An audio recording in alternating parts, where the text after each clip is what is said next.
Jangan lupa subscribe channel Federasi Serbundo. Dan jangan lupa nyalakan notifikasinya.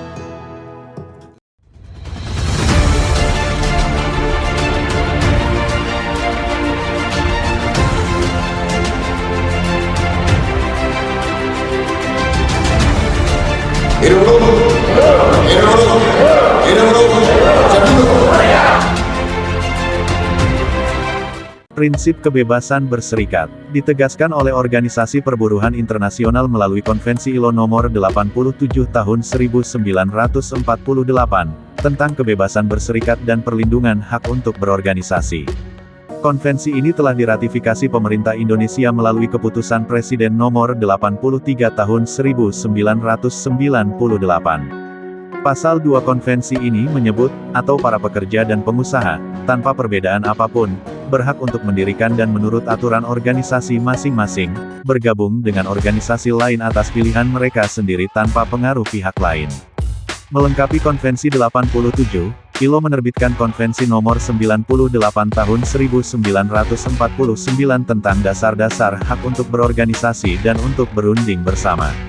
Pengesahan Konvensi ILO Nomor 98 mengenai berlakunya dasar-dasar hak untuk berorganisasi.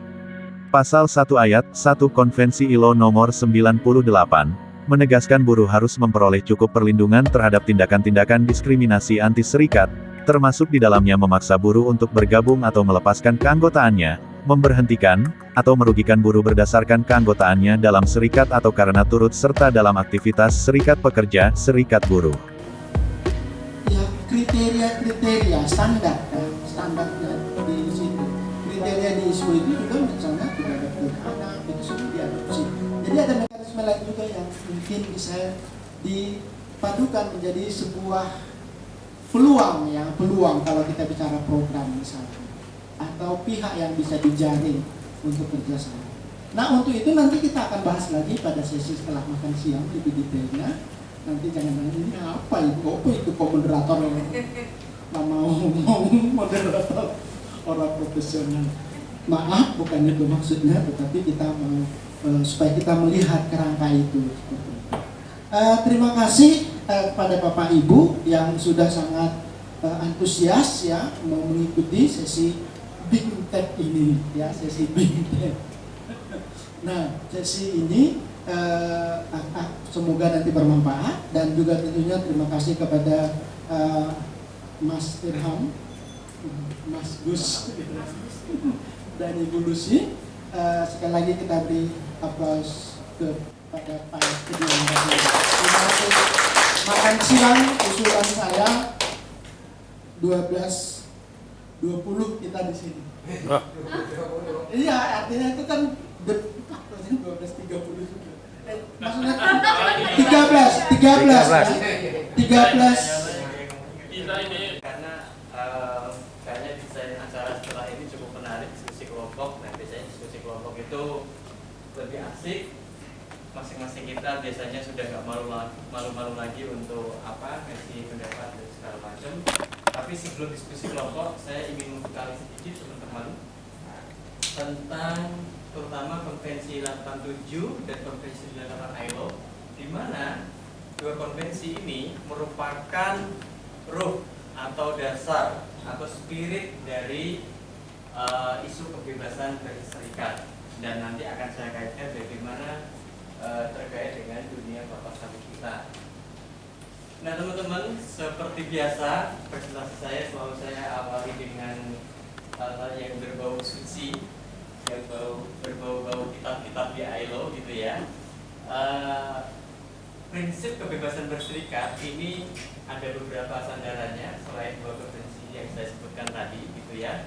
Yang pertama itu secara jelas itu disebutkan di dalam konstitusi ILO bahwa untuk memperbaiki kondisi pekerja dan pengusaha, maka prinsip-prinsip kebebasan berserikat itu harus direkognisi atau diakui.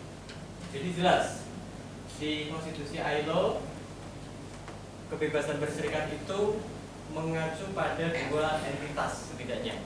Apa? Mengacu pada dua hal atau dua kelompok. Dua kelompok ini apa? Yang pertama adalah kita sebagai apa? Buruh. Yang pertama adalah buruh. Yang kedua adalah pengusaha. Jadi dua-duanya itu bebas berserikat atau berasosiasi atau berorganisasi. Nah, kemudian dasar hukum internasional yang kedua adalah Deklarasi Philadelphia, gitu ya. Yang sama, dia menekankan secara eksplisit bahwa pentingnya kebebasan berserikat. Juga ada beberapa konvensi-konvensi internasional yang lainnya yang baik yang dilahirkan oleh ILO maupun oleh badan PBB di luar ILO. Tidak perlu saya sebutkan secara spesifik. Nah, ini jadi ini adalah situasi konvensi kebebasan berserikat ILO per hari ini. Seperti teman-teman lihat, konvensi ini lahir sudah cukup tua, teman-teman. 1948 gitu ya. Dia saat ini sudah diratifikasi oleh 157 negara. Nah, kira-kira Indonesia meratifikasinya tanggal berapa? Tahun berapa meratifikasinya Indonesia? 1998. Berarti sudah ada yang baca di sana. Jadi berarti nggak ngantuk ini. Nah, kita konvensi ini sebenarnya Indonesia bisa cukup berbangga ya, karena Indonesia merupakan negara pertama di benua Asia dan Pasifik ini yang sudah meratifikasi seluruh 8 konvensi fundamental ILO. Salah satunya adalah konvensi 87 ini. Ini konvensi 98 kita sudah meratifikasi sebenarnya sudah cukup lama.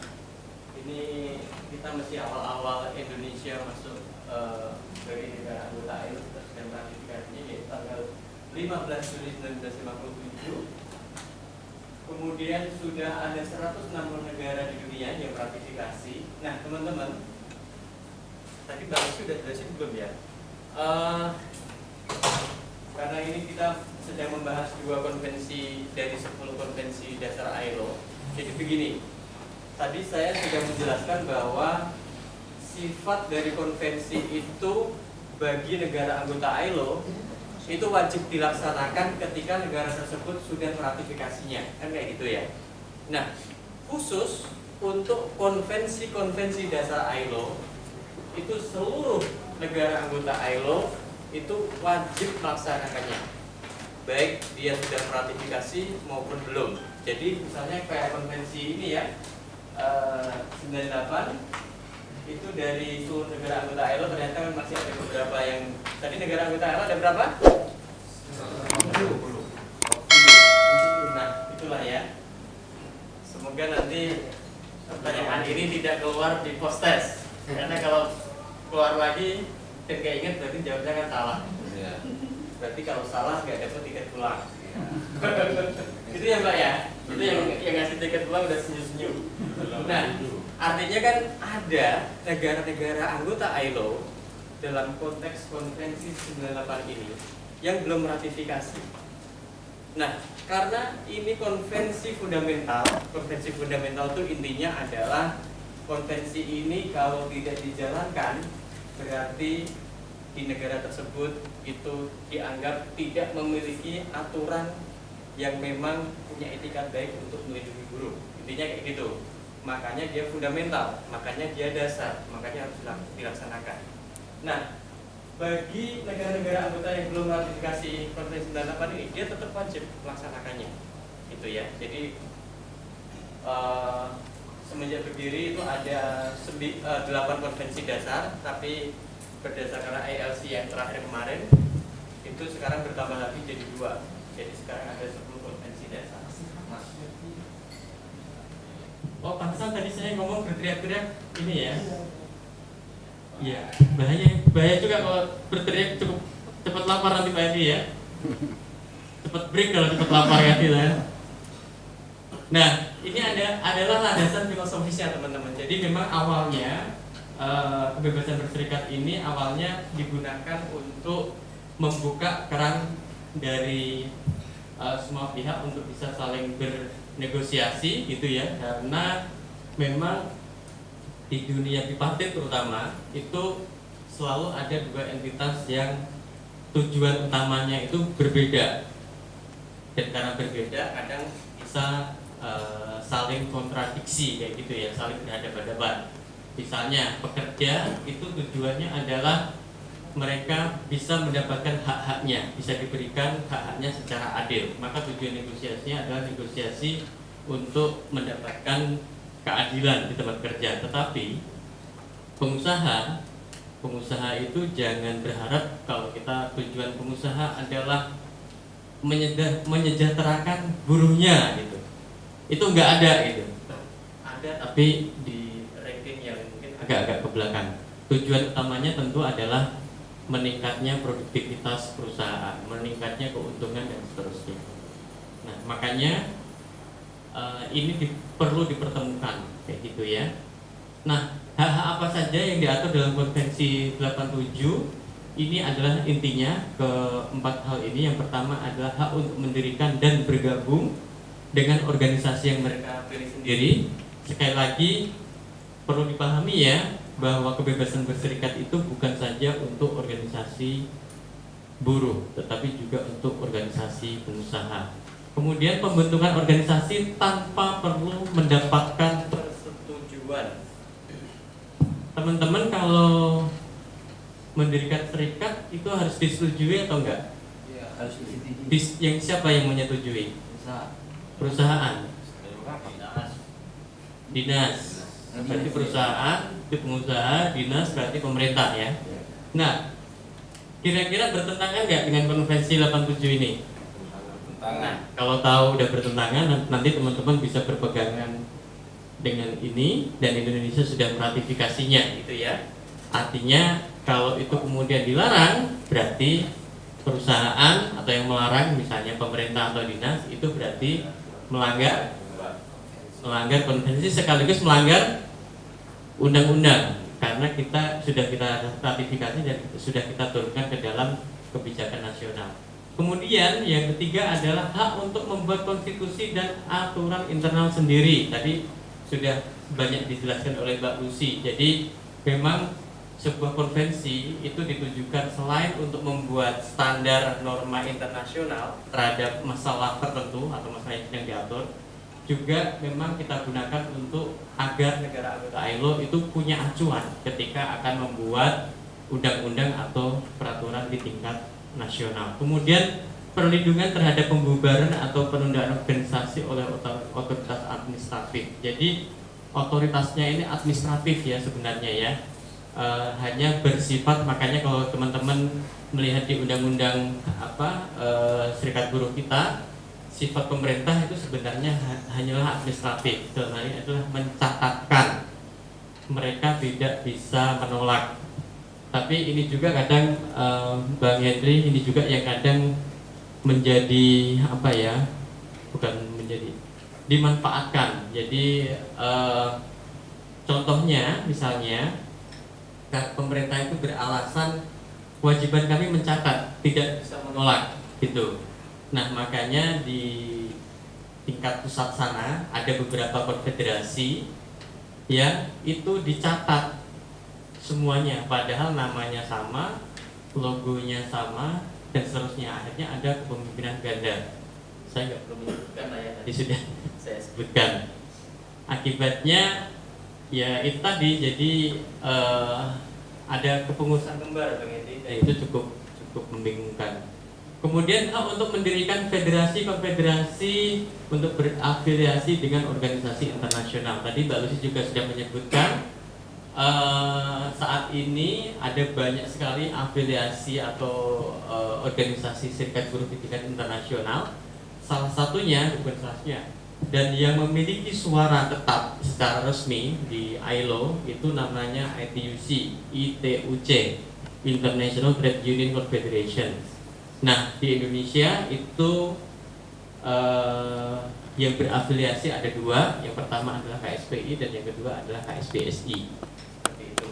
KSPSI yang pertama, kenapa dia nggak bisa bergabung? Karena memang KSPSI masih dianggap sebagai saat itu serikat bikinannya pemerintah ya, karena memang dulu zaman demokrasi terpimpin serikat kita itu banyak, kemudian zaman Orde Baru kemudian diseragamkan, serikat yang ada dibubarkan, kemudian dibikin FSBI yang kemudian menjadi SPSI.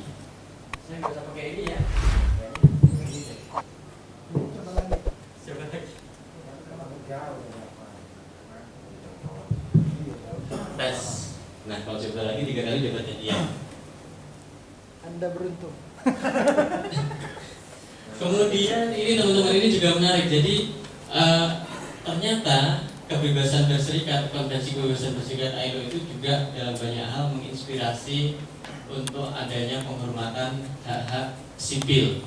Ini sangat mungkin kalau di konteks kita sekarang itu nggak terlalu bisa dirasakan ya, tetapi bisa tanya ke Bu Masdon, Bang Henry ketika zaman Orde Baru itu seperti apa gitu ya. Pemerintah mendengarkan kata-kata apa istilah kebebasan berserikat itu saja udah sangat alergi, bisa dipenjara kita ngomong soal kebebasan berserikat. Nah ini di banyak negara anggota ILO yang demokrasinya belum terlalu terbuka maju, ini juga biasanya menjadi katalisator untuk penyemaian isu-isu demokratisasi.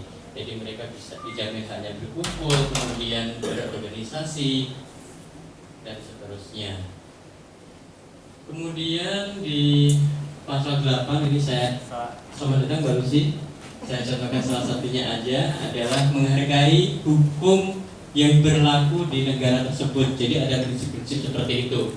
Misalnya dalam hal ini serikat pekerja adalah mereka yang tidak terlibat dalam tindakan ilegal dan pidana. Nah ini memang prinsip juga yang harus kita tekankan. Kemudian hukum yang berlaku itu tidak boleh mengurangi jaminan yang sudah diatur dalam konvensi itu ya.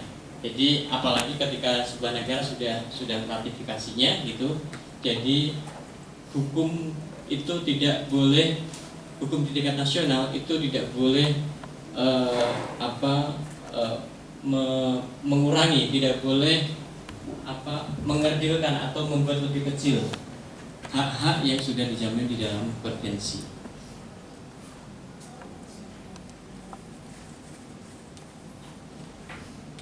Nah, bagaimana hak mogok? Sering mendengar ini? Pernah melakukan? Iya, dulu kalau zaman Bang Andy, Bang Masdan dulu ya, saya dulu pernah jadi korban ikut aksi jahit mulut. Pernah dulu sama temannya Bang Henry yang pernah jadi menteri itu, jahit mulut 3 hari sehingga nggak makan kita.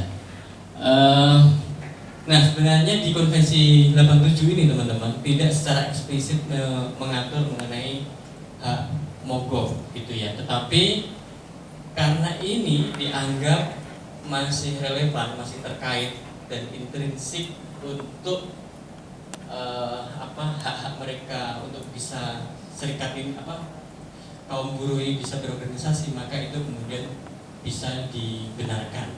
Nah, dianggap sebagai hak dasar selama digunakan untuk membela kepentingan ekonomi, dirancang untuk memungkinkan pekerja memberikan penekanan terhadap pengusaha. Jadi kepentingannya apa dulu nih? Kalau tujuan utamanya mogok itu masih tujuan utamanya mogok itu adalah hal-hal yang tidak disalahgunakan untuk misalnya kriminal atau untuk sekedar untuk tidak masuk kerja dan seterusnya, itu masih dibenarkan gitu ya. Jadi misalnya untuk tujuan ekonomi atau untuk perusahaan memperbaiki fasilitas kepada pekerja, kalau pekerjaannya dapat fasilitas yang lebih baik, lebih produktif sehingga lebih profit perusahaan lebih tinggi, nah itu kan juga untuk tujuan ekonomi, sangat boleh. Nah ini teman-teman, ini juga perlu diperhatikan. Hak untuk mogok itu bisa dilakukan oleh semua pekerja kecuali polisi. Polisi itu buruh atau bukan? Polisi buruh atau bukan? sebenarnya dia buruh karena dia ada yang mempekerjakan, ada kontrak kerja, dan ada jenis pekerjaan yang dia lakukan. Itu dan ada upah yang paling penting. Jadi itu 4 hal yang biasanya diajarkan oleh Bang Henry ya di USU. Jadi polisi angkatan bersenjata sekarang namanya TNI, dulu namanya ABRI, itu tidak diperbolehkan untuk mogok. Kenapa?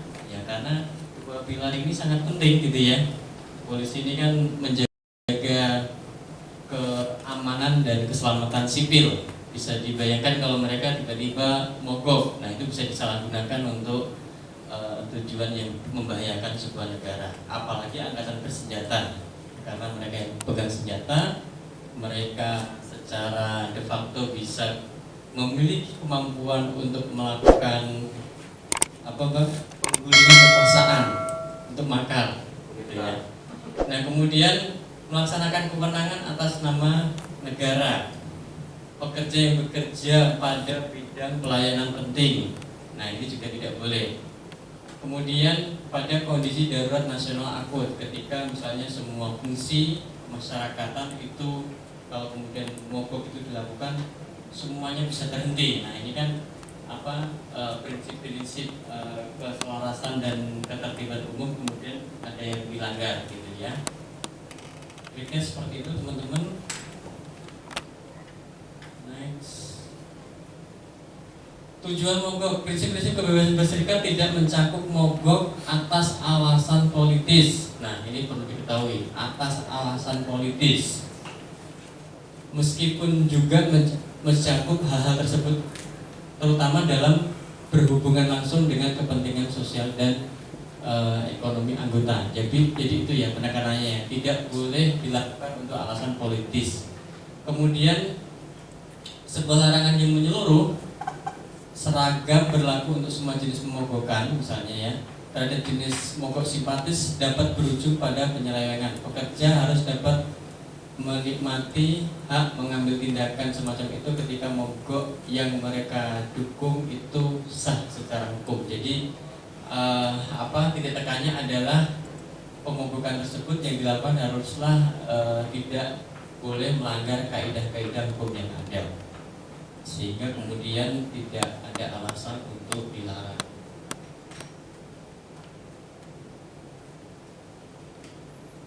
Mempekerjakan pekerja lain untuk menggantikan pekerja yang sedang mogok itu tidak diperkenankan, karena itu akan mencederai hak untuk mogok, dan hanya dibenarkan apabila pemogokan itu terjadi pada sektor pelayanan penting saja. Sektor pelayanan penting itu seperti apa misalnya ya? Rumah sakit misalnya. Kan tadi petugas kesehatan punya hak mogok ya, karena dia bukan tentara, bukan polisi gitu. Nah, sementara mereka kalau pelayanan yang sangat penting, kayak kemarin masih ingat gak? Ketika COVID tahun kemarin, itu kan banyak perawat yang gajinya ditunda, sementara mereka udah kerja 24 jam selama baru minggu-minggu, nah mereka sempat mogok. Nah itu dalam konteks itu bisa dilakukan karena mereka bekerja di sektor pelayanan yang penting. Tidak ada keberatan dalam hal peraturan hukum mengenai potongan upah selama beberapa hari dilakukan mogok. Nah ini ada alasan-alasan mana yang diperbolehkan mogok, mana yang enggak. Ini adalah kasus-kasus kebebasan berserikat yang dalam catatan ILO sampai tahun 2020. Teman-teman bisa lihat sebagian besar itu terjadi di benua Amerika sana. Nah kita di Asia itu yang berwarna kuning ya. Dan uniknya nih di negara-negara Arab itu sangat sedikit sekali ya, cuma 2% kejadian pelaporan terhadap kebebasan berserikat. Nah ini juga nanti mungkin Mbak Lucy bisa menjelaskan apakah di negara-negara ini sudah sebaik itu gitu ya. Tapi ini di Arab atau di Arab? Di Eropa ya? Di Arab ya? Di Arab. Di Arab. Di Arab yang 2% ya? Iya, kok warnanya jadi agak beda di situ. Iya. Iya. Betul, di Arab. Ya, cuma 2%. Nah, itu apakah memang sudah sangat baik atau karena pemerintahnya tertutup gitu ya? Kalau sudah sangat baik, misalnya kenapa banyak pelanggaran terhadap pekerja migran termasuk TKI dari Indonesia. Jadi apa yang masuk di ILO itu belum tentu apa yang terjadi sebenarnya ya teman-teman. Sekali lagi ini tergantung dari kapasitas konstituen tripartit di negara-negara anggota ILO. Kemudian hak untuk bernegosiasi dan berunding bersama ini merupakan instrumen yang berfokus sekali lagi ya pada hak antara pengusaha dan pekerja. Jadi bukan hanya khusus untuk pekerja, ini untuk kedua-duanya. Konvensi ini tidak berlaku bagi pegawai negeri yang menangani administrasi negara. Ya karena untuk hal itu sudah ada pengaturannya secara khusus lagi. Ini adalah hak-hak yang diatur dalam Konvensi 98, perlindungan pekerja terhadap diskriminasi anti serikat. Teman-teman pasti sering mendengar istilah union busting ya, larangan untuk berserikat. Itu modusnya bisa macam-macam, bisa langsung dilarang, bisa juga dicari kesalahan-kesalahannya. Pasti teman-teman punya pengalaman masing-masing. Kemudian perlindungan organisasi pekerja dan pengusaha terhadap intervensi, terhadap campur tangan, promosi perundingan bersama. Nah ini merupakan proses untuk melahirkan standar-standar yang mengatur hubungan pekerja di tempat kerja.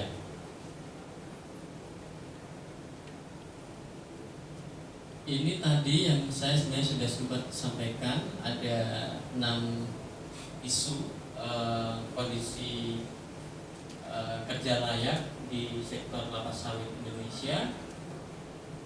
Saya tidak perlu ulang lagi. Nah, saya kira itu saja Bang Henry, biar bisa diskusi lebih optimal. Terima kasih. Wassalamualaikum warahmatullahi wabarakatuh. Terima kasih pada Mas Ilham. Baik, kita beri kesempatan untuk diskusi penajaman terhadap materi 2 konvensi ini. Tentunya barangkali saya yakin bahwa teman-teman sudah sering mendiskusikan ini karena ini sebetulnya akar ya, akar dari kebebasan berserikat. Nah, tetapi mumpung teman-teman ILO lagi bersama kita, ini kesempatan yang cukup berharga. Silakan. Pertanyaan, ya. Ayo. Klarifikasi, silakan. Ada yang mau ditanyakan lagi? Silakan. Assalamualaikum warahmatullahi wabarakatuh. Kembali saya perkenalkan diri, nama Zuhairi Samsu dari PB Serbundo, PT AMP Plantation Unit 2 Kabupaten Agam. Dalam hari ini kita sudah mendengarkan penjelasan dan pemaparan yang sangat gamblang ya dari 2 narasumber kita pada hari ini. Cuman ini Ibu sama Bapak Pak Ilham ini juga kira-kira habis pelatihan ini kami setelah kembali lagi ke basis, kira-kira dari pemaparan tadi apa kira-kira kiat yang harus kami lakukan sebagai PR bagi kami ya, apakah kepada teman-teman anggota Serbundo di lahan nantinya, kemudian juga apa kira-kira yang perlu kami tindakan kami terhadap perusahaan itu sendiri, dan juga di snakernya kira-kira apa tindakan konkret kita sebagai pengurus basis yang bisa kita upayakan. Begitu juga mungkin nanti DPC ataupun korwilnya kira-kira langkah kita untuk menyatukan visi dan misi kita untuk perbaikan apa yang sudah dijelaskan tadi, untuk perbaikan buruh dan juga mungkin perbaikan bagi pengusaha itu sendiri, dan juga untuk kemajuan bangsa dan negara kita. Tentunya usaha kita semuanya diarahkan ke sana. Terima kasih Bapak dan Ibu. Ada lagi? Kita rangkum aja semua dulu.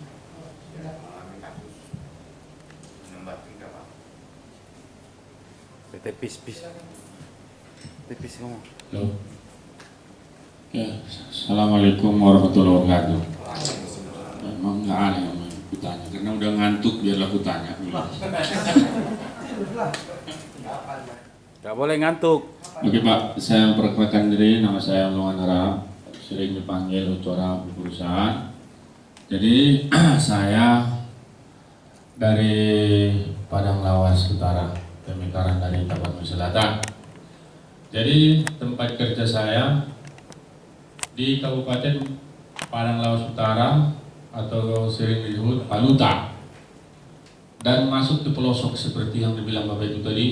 Kira-kira kalau nggak salah dari Gunung Tua ke Binangan sampai ke Semangambat itu berkira 70 ya, 70 kilo ke pelosok. Jadi yang saya tanyakan, yang sering dipermasalahkan Pak. PT apa? Oh, PT yang saya tempat tinggalkan yaitu PT ANJ Agri Binangan atau Austin Nusantara Jaya Agri. Jadi saya berdiri di PT ANJ Agri ini perkirakan bulan 12 tanggal 10 tercatat tahun 2021. Berarti perkiraan ini bulan 8, berarti 8 bersih lah perkiraan lebih kurang. Itulah keberadaan Serikat Serbundo. Memang saya cari apa? Untuk Serikat Serbundo di situ memang betul-betul dari perasaan saya itu sangat musuh perusahaan dari perasaan saya. Karena di situ ada 2 serikat. Jadi serikat yang satu lagi mungkin pelengkap. Dan saya berdiri di atas undang-undang atau tidak dibawa ke tiap perusahaan. Jadi setelah Serikat Serbundo berdiri di sana sangat banyak perubahan 50%. Jadi nanti sini dapat ditanggapi Bapak bahwasannya hari Minggu itu kan dilarang kerja. Kalau tidak ada surat dari BPJS Tenaga kan nggak boleh kerja. Jadi semua di hari Minggu terkecuali ada surat tembusan kepada kami atau kontanan kerja di hari Minggu ada surat tembusan dari BPJS Kesehatan baru bisa. Selain itu aktivitas terkecuali klinik itu kami larang. Hari Minggu mau peruningan mau apapun. Karena kenapa? Jaminan keselamatan situ siapa yang bertanggung jawab? Jadi itu sudah terlaksana semua. Hari Minggu tidak ada pelaksanaan pekerjaan terkecuali ada surat tembusan dari BPJS ke kedua serikat. Yang kedua,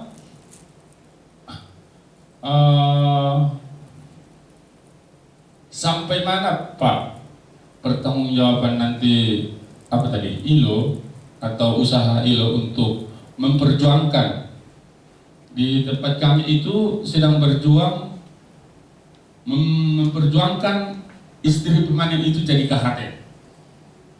Tetapi yang disodorkan dari HR kami hanya PKWT karena PKWT tidak menjanjikan. Kan masa panjangnya sangat pendek. Kalau kerja harian tetap masa depan kan terlihat semua ditanggung di sana semua. Jadi yang saya pertanyakan Pak di sini, karena kan kalau tidak di KHT kan atau tidak diberikan karyawan istri permanen seperti yang dibilang Bapak tadi, itu terjadi perbudakan kerja, dikerjakan tanpa dibayar. Disinilah. Jadi sampai mana Pak? Karena ini udah mulai dari zaman Belanda sampai sekarang, tetap itu masih terjadi. Bagaimana usaha ILO atau menekan pemerintah supaya perbudakan kerja ini hilang dari perkebunan atau perburuan. Yang kedua, setelah masuk Serikat Serbundo di PT ANJ Agri Binangan, kecelakaan kerja yang disembunyikan terbongkar. 110 kecelakaan kerja yang disembunyikan sekarang sudah terbayar, tetapi yang termasuk diperjuangkan adalah anggota Serikat Serbundo. Sudah 25 orang telah terlokasi ke Medan, sudah dibayar. Jadi inilah Pak, bagaimana kebijakan atau perlindungan supaya penindasan itu termasuk penindasan, hak dari buruh tidak dikeluarkan, padahal sudah tutup kasus, kan gitu Pak. Bagaimana usaha dari ILO atau menekan untuk menghilangkan penekanan atau penindasan ini atau penggelapan hak-hak buruh. Terima kasih. Mungkin dijawab dulu atau masih ada satu pertanyaan supaya sekalian. Oke, masih ada satu.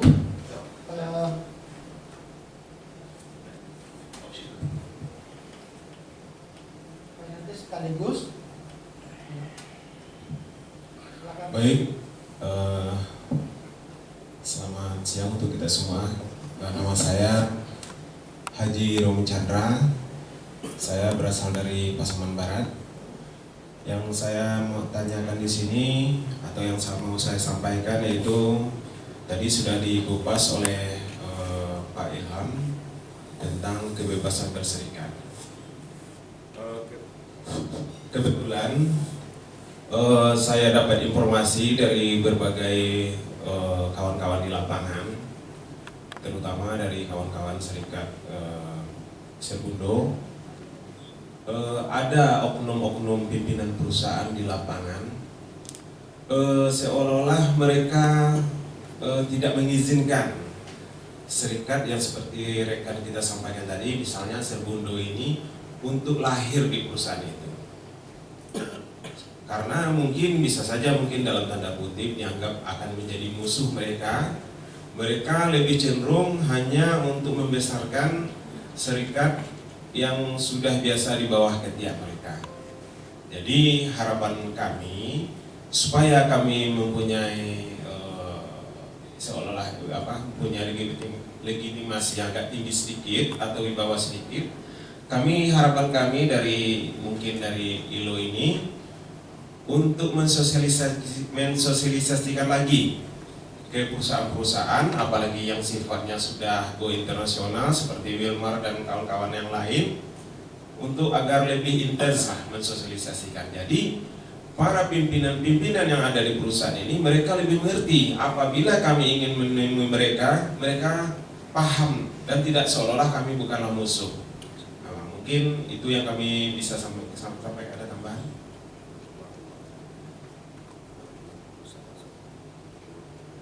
Ini ada rekan saya nih, silakan tambah. Oke, terima kasih. Perkenalkan, nama saya Edi Siswoyo dari PT MKH dari Kalimantan Timur. Ya, salah satu ada tambahan dari apa yang tadi kurang lebih yang selama ini kita yang sering dapat yang kurang lebih kan dari pihak pengusaha ini secara tidak langsung menutup diri, tidak mau atas nama atau serikat atau sejenisnya berdiri di dalam perusahaan itu. Jika kalau kita ada bertemu atau mediasi itu sedikit banyak tidak ada bahasanya ini tidak ingin ketemu lah bahasanya kan, kurang lebih begitu. Bila ada pertemuan atau janji atau apa itu ya, secara bahasa banyak alasan yang kiranya untuk menghindar kurang lebih. Ya, mungkin harapan saya dengan adanya serikat ini yang sering kita dengar, ada kita alami juga yang disebut apa?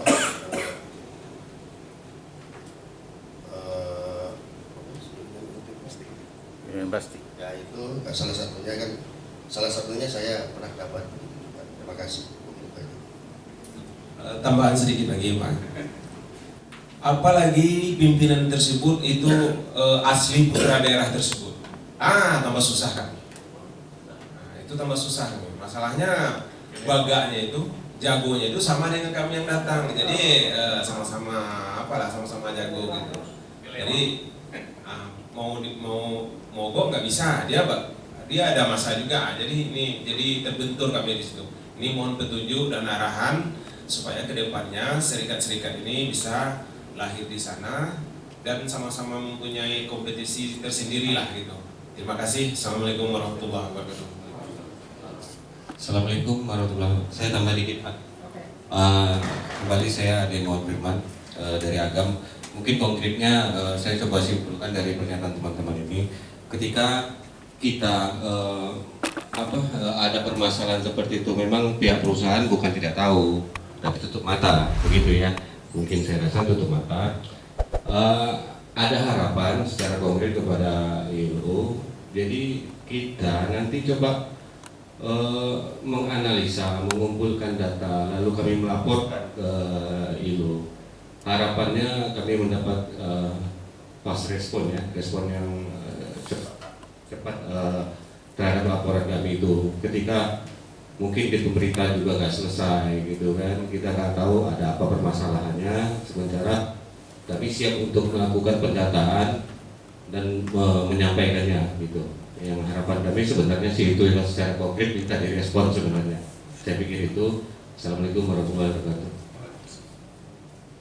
Baik, ya tentu saja nanti ada kesempatan juga untuk kita menulis beberapa fakta-fakta di lapangan, pengalaman bapak-bapak semua dalam diskusi kelompok. Nah, untuk itu kita minta kepada Mas Irham untuk memberikan kata. Terima kasih teman-teman, terima kasih Pak Moderator. Nanti saya akan berbagi dengan Mbak Lucy karena beberapa hal beliau lebih paham sebenarnya. Yang pertama terkait dengan kiat-kiat yang saya lakukan setelah pelatihan, saya kira nanti mungkin sebaiknya di sisa sore ini nanti mungkin bisa dibahas juga ketika diskusi kelompok. Tetapi secara umum sih begini ya, isu kelapa sawit ini sebenarnya isu yang cukup signifikan bagi Indonesia, baik secara ekonomi maupun secara sosial. Tetapi memang kondisi isu-isu perlindungannya masih sangat tertinggal. Nah, ini saya kira tugas kita semua ke depan untuk menyusun strategi ini biar bagaimana ini bisa diperbaiki dan isu ini bisa menjadi perhatian banyak pihak lagi gitu ya, sehingga perbaikan-perbaikannya itu bisa dirasakan nanti bisa lah saya kira membuat perencanaan di tingkat masing-masing perusahaan atau di tingkat kabupaten, provinsi dan segala macam dan seterusnya. Kemudian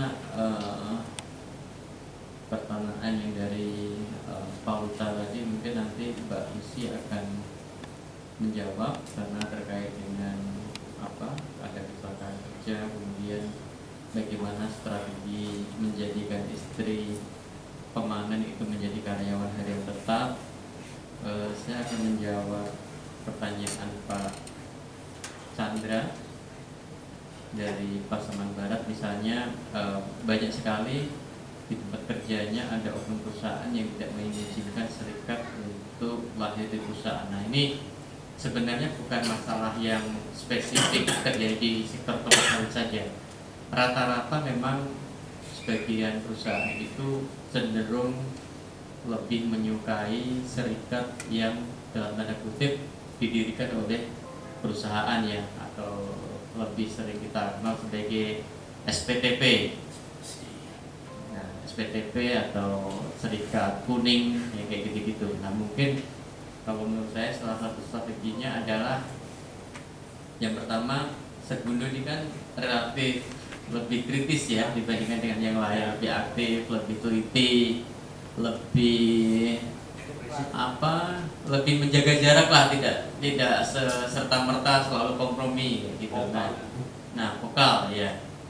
Nah, mungkin ada baiknya teman-teman mengembangkan semangat solidaritas ya di antara sesama buruh, sesama serikat kayak gitu.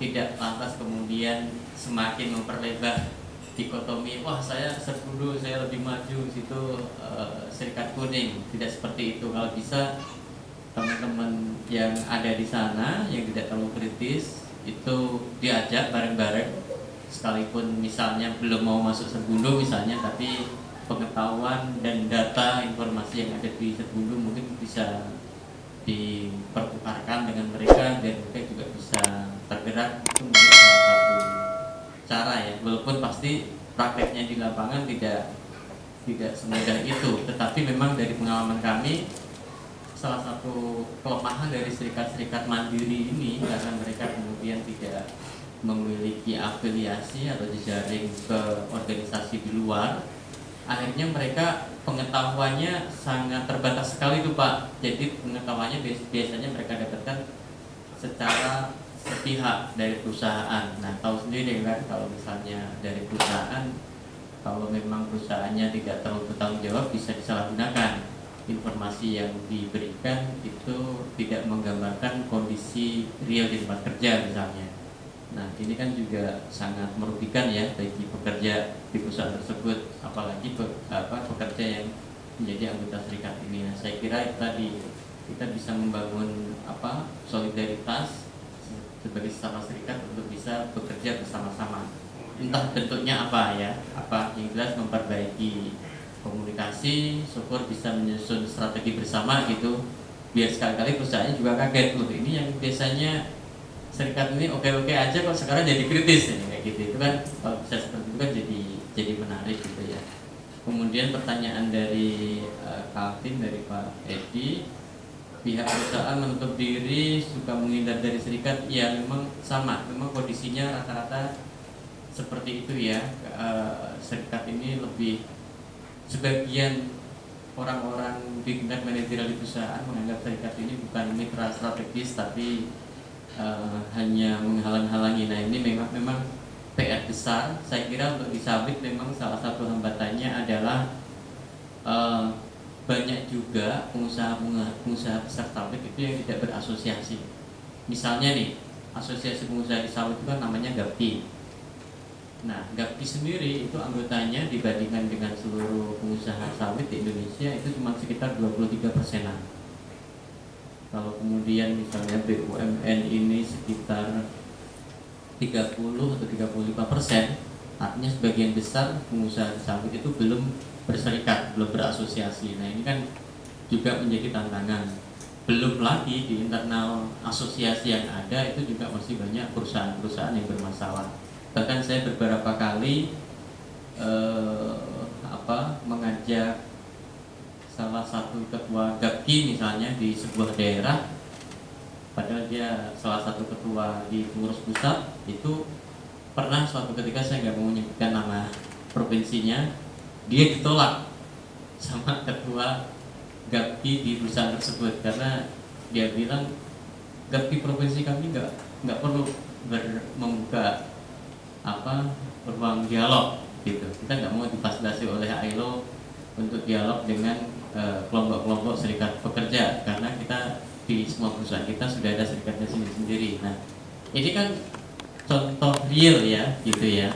Nah, makanya saya kira kalau boleh berefleksi terhadap diri kita sendiri, mungkin kita perlu menyusun ulang ya strateginya bagaimana biar itu relatif bisa diterima kritis, tapi mungkin untuk bungkusnya bisa jadi memakai bungkus yang lebih soft, yang lebih, kata Bang Hendy, yang lebih lombok ya, yang lebih lembut atau seperti apa. Nah, itu nanti saya kira masalah strategi yang akan kita ambil.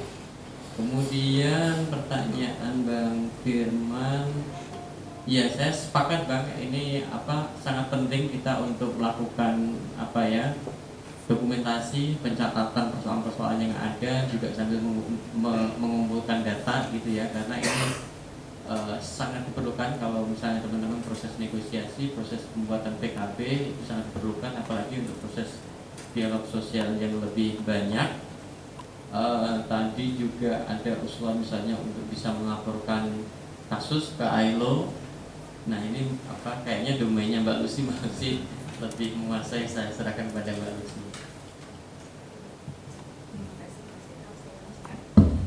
Iya, jadi saya sama sih nggak akan membahas satu persatu karena sudah ada yang direspon. Tapi kalau dari yang pertama tadi soal kiat-kiat gitu ya, mungkin saya hanya ingin mengingatkan juga teman-teman itu kan berserikat pastinya untuk apa sih, tujuannya apa sih gitu.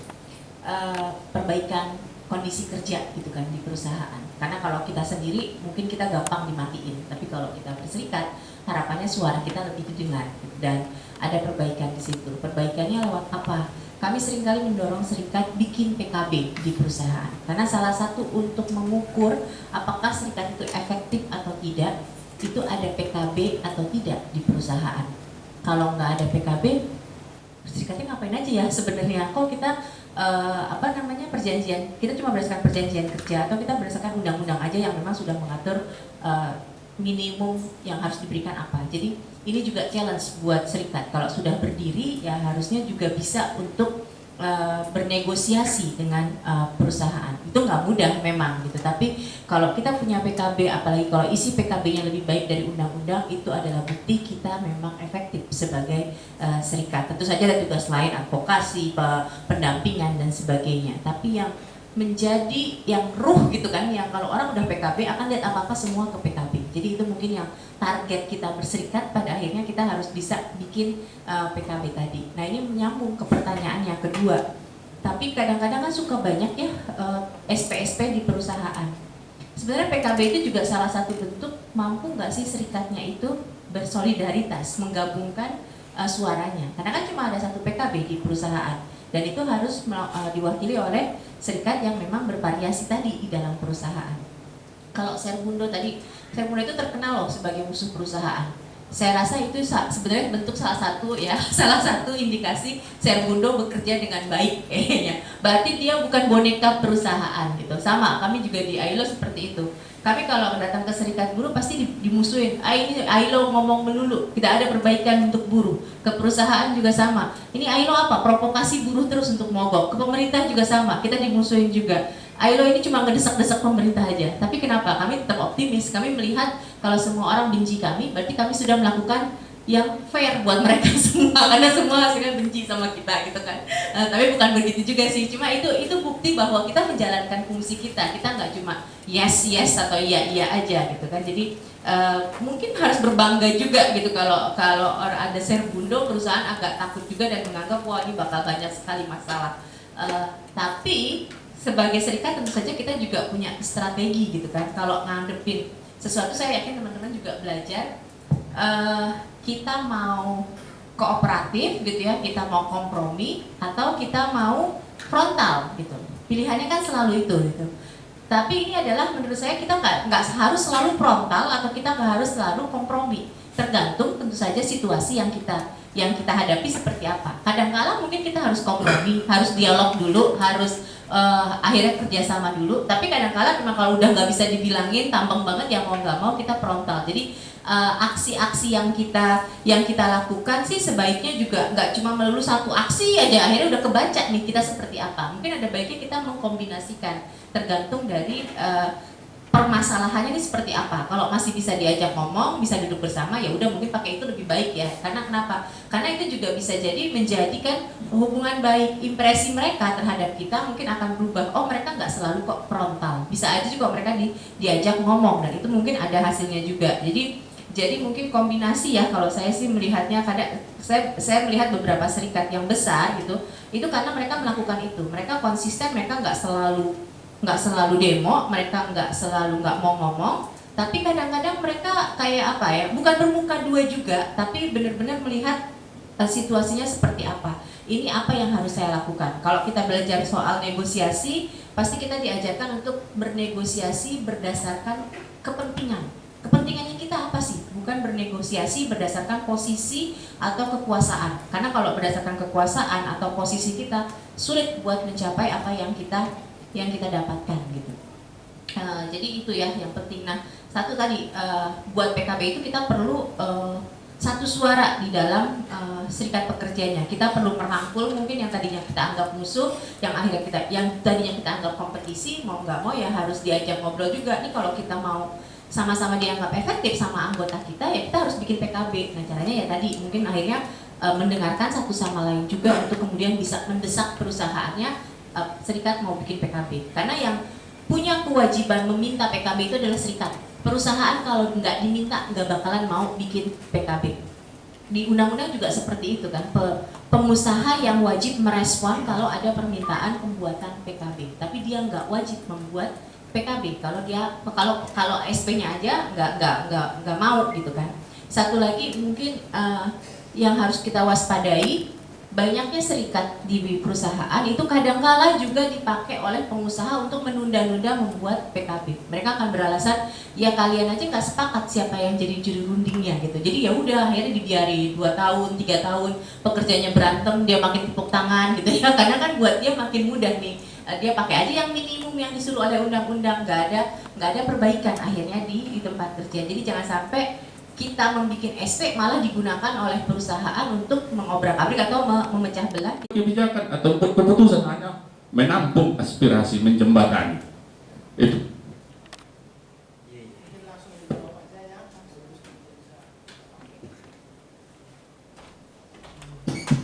Ya, terima kasih Pak.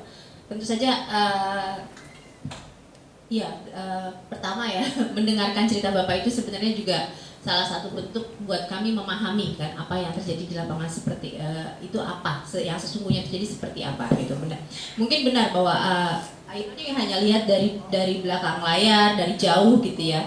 Tapi bukan berarti kami tidak punya concern ataupun tidak punya tindakan apa-apa untuk yang di grassroots itu. Seperti saya katakan, kita mungkin cara berjuangnya berbeda tapi tujuannya sama. Kami mungkin akan lebih banyak bicara dengan si pembuat keputusan, decision maker.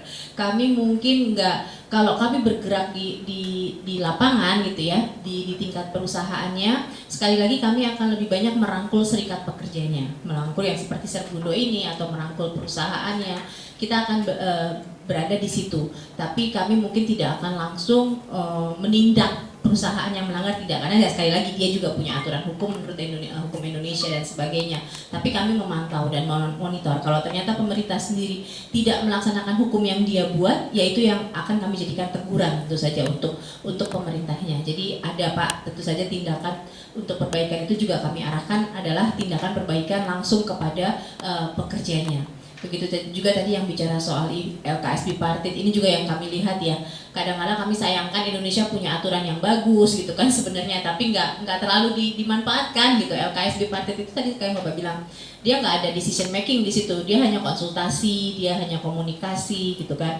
Tapi sebenarnya itu bisa dimanfaatkan kalau tadi ya untuk pertama membangun hubungan baik dulu, membangun kepercayaan. Tapi kan kadang dari awal aja udah nggak ada niat baik di situ gitu kan. Itu juga yang kami coba. Ada banyak sih, kita punya pelatihan bagaimana mengefektifkan LKS bipartit, bahwa itu nggak cuma dibentuk tapi juga dimonitor berapa kali dia ketemu, hasilnya apa aja, anggotanya siapa aja, ada nggak notulennya, pelaksanaannya seperti apa. Itu sebenarnya yang bagus seperti itu gitu. Jadi kalau memang misalnya nanti dari serikat, oh boleh nih ada training-training mengenai itu, bisa aja sih menghubungi kami. Kenapa kami mendorong itu? Karena kadang-kala dari training-training itu ya akhirnya bisa saling paham lah. Oh ternyata seperti ini ya. Kadang-kadang kan orang tadi takut nggak mau bertemu karena memang dia jarang berkomunikasi gitu. Jadi dia curigaan aja gitu kan bawaannya. Termasuk tadi Pak, mungkin juga perlu bagi kita nih serikat buat lebih paham isunya apa, hukumnya apa. Jadi ketika kita ngomong ke perusahaan juga tadi seperti Bapak bilang, ini kebanyakan pelanggaran. Bapak bisa dengan tepat gitu ya memberitahu perusahaan, ini pelanggaran loh, pasal ini di dalam undang-undang gitu kan. Jadi mereka juga mau ngomong apa ya ini udah ada di dalam undang-undang. Kalau memang misalnya tadi kita belum punya PKB atau perjanjian kerja kita nggak jelas, ya udah kita pakai aja dulu nih Pak hukum yang ada di Indonesia misalnya seperti itu.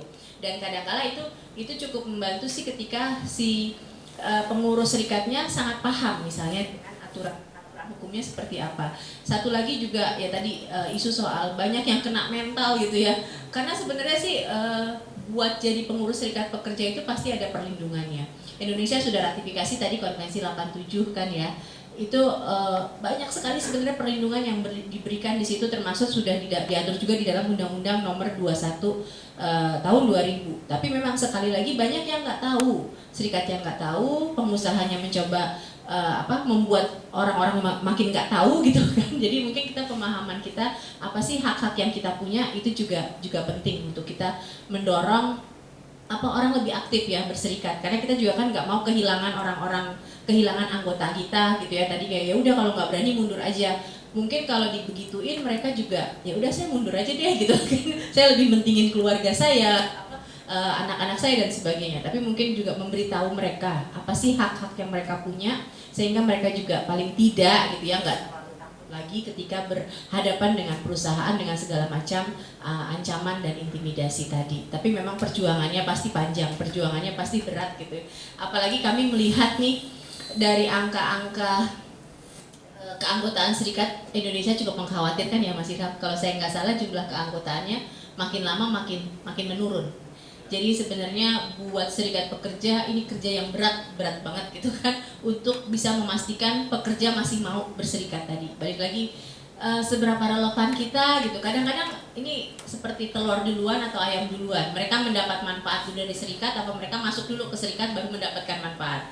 Seringkali gitu nggak? Atau ya tadi orangnya nggak berserikat tapi ketika ada perbaikan kesepakatan yang dibuat berdasarkan serikat, mereka ikut menikmati gitu. Padahal bayar iuran aja nggak pernah gitu. Kesel gitu kadang-kadang itu saya rasa juga teman-teman pasti rasakan gitu kan. Nah, gimana cara kita membuat mereka masuk itu kan juga kadang-kadang ya udah, kalau mereka kadang-kadang nih ya sistem rekrutmen kita juga gitu kan, kalau mereka punya masalah baru mereka mendekati serikat, bener nggak? Jadi kesannya kalau serikat itu ada karena ada masalah. Jadi kesannya kita bikin masalah biar punya banyak anggota. Padahal nggak seperti itu juga kan. Tapi ya udah, sekarang pemahaman pekerja masih sebatas seperti itu. Nah itu ya mungkin kita juga perlu berpikir lebih kreatif, inovatif gitu, biar pekerjanya juga berpikir bisa masuk serikat sebelum ada masalah gitu. Jadi kita juga punya kesan yang baik kan sebenarnya gitu di perusahaan. Karena perusahaan bisa aja berpikir semua yang bermasalah pasti jadi masuk anggota serikat pekerja gitu. Jadi kesannya memang kita adalah sumber dari masalah. Nah itu yang paradigma itu yang kita coba rubah bersama-sama. Kami juga berharap sih nggak seperti itu selalu sistem rekrutmen yang ada di serikat ya. Itu saja dulu mungkin dari saya, Bang Henry. Terima kasih banyak. Ilham kalau ada tambahan silakan.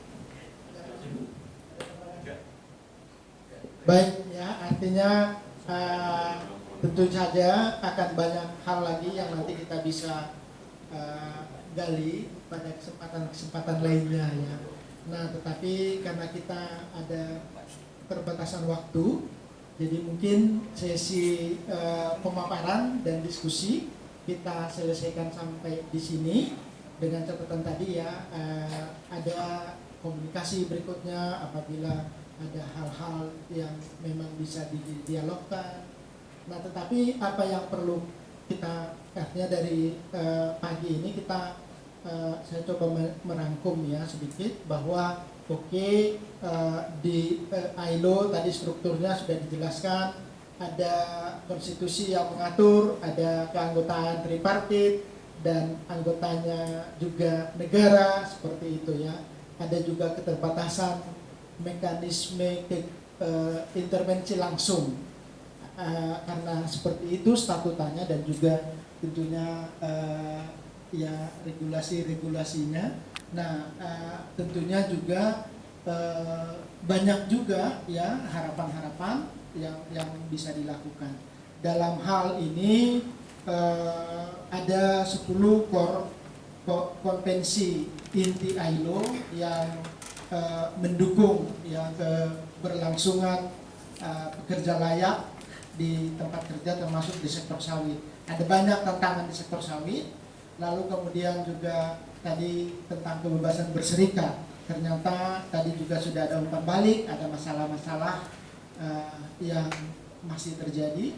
Dan ini yang nanti juga kita bisa elaborasi sedikit di tingkat diskusi kelompok.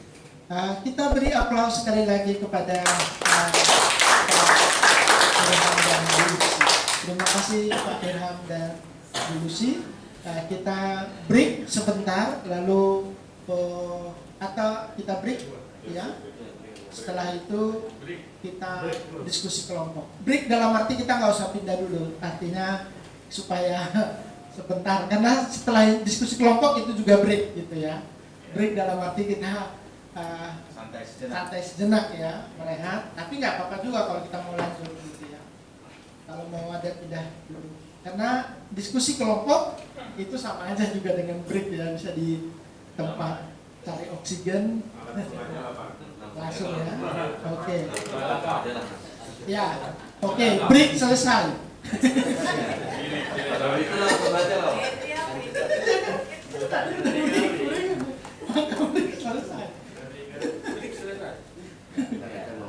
Karena setelah itu kita akan break lagi untuk diskusi kelompok. Diskusi kelompok ini kalau dari segi waktu ini sekarang kita sudah jam 2:52. Jadi harapannya adalah kita punya waktu sampai jam 5 ya, jam 4.30. Jam berapa? Jam 4 break. Bukan break. Jam 4? Jam 5.30. Enggak, kita selesaikan jam 5 lah paling lama. Jadi kita akan diskusi ini jam 2.53, jadi kan ada bonus 7 menit ini. 1 jam untuk diskusi kelompok. Setelah itu nanti kita akan masuk lagi di panel jam 4 di sini. Jadi kalau ada 4 kelompok, maka nanti masing-masing 8 menit cukup kita untuk diskusi presentasi masing-masing kelompok. Kira-kira begitu. Pembagian kelompok diskusi kemarin apa? Per provinsi. Oke, kita diskusinya per provinsi, konteksnya juga berbeda mungkin masing-masing. Nah, dan tentunya karakteristik perusahaannya juga berbeda-beda. Nah, jadi pertanyaannya adalah ini. Ini sifatnya umum saja, tetapi ada nanti bisa ya summary aja ya. Sebetulnya ada 3 pertanyaan. Yang pertama ya tentang masalah-masalah di tempat kerja yang tadi terjadi. Tadi ya sudah ada beberapa. Nanti tinggal dibuat listnya saja, tidak harus detail karena ini juga bukan penelitian sesungguhnya, bukan pengumpulan data, tetapi dari situ nanti kita akan lihat, oh ini ada masalah ini, aspek ini, seperti itu. Nanti tentunya sesuai dengan kenyataan di lapangan. Itu yang pertama. Lalu kemudian yang kedua dari Serbundonya. Lalu apa yang akan dilakukan Serbundo? Lalu ketiga, harapan terhadap pihak lain di luar Serbundo, itu bisa Snaker, bisa perusahaan, bisa ILO misalnya gitu. Jadi bisa juga serikat buruh lain. Nah, itu sifatnya umum saja.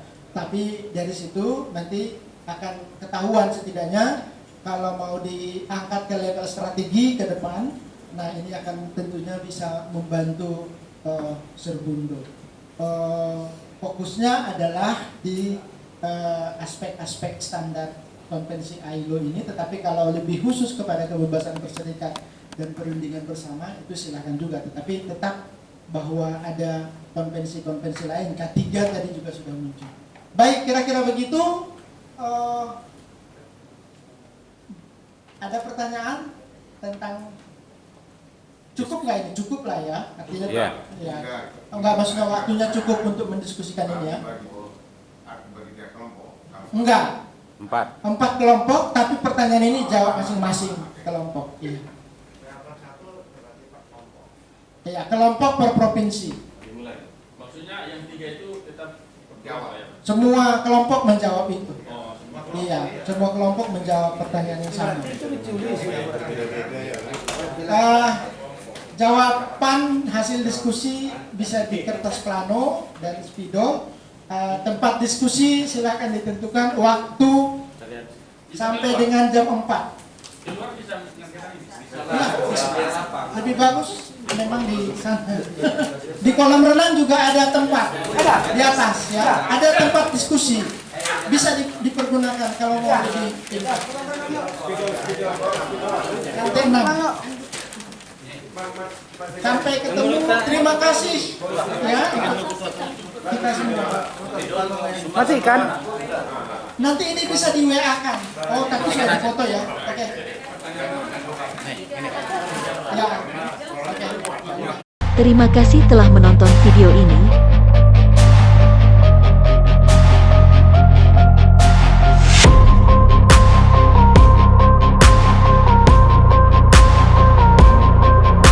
Federasi Serbundo. Jangan lupa like, share, comment, and subscribe.